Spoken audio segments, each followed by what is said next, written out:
हम Udalguri girls higher secondary school में पढ़ते हैं। हम सब 7वीं कक्षा में पढ़ते हैं। हम सर्दी और खांसी के आयुर्वेदिक दवाई बनाने वाले हैं। ये अदरक है और ये कैक्टस के पत्ते और ये शहद है। हमने अदरक को जला लिया और कैक्टस के पत्ते को भी जला लिया। हम इन दोनों को मिलाकर पीसेंगे। ये हमने इसे पीस लिया है। अब हम इसका रस निकालेंगे।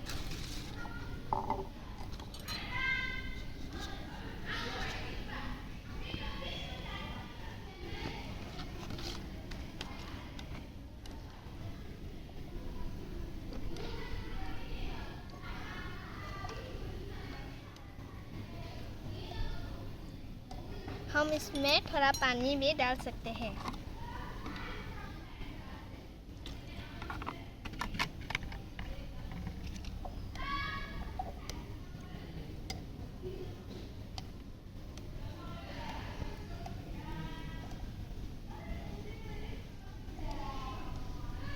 हम इस पर थोड़ा शहद डालेंगे, 1 चम्मच।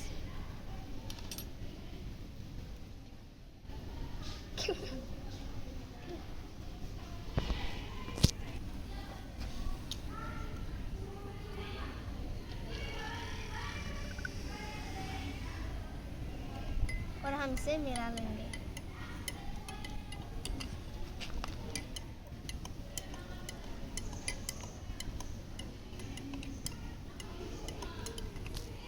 हमने इसे मिला लिया।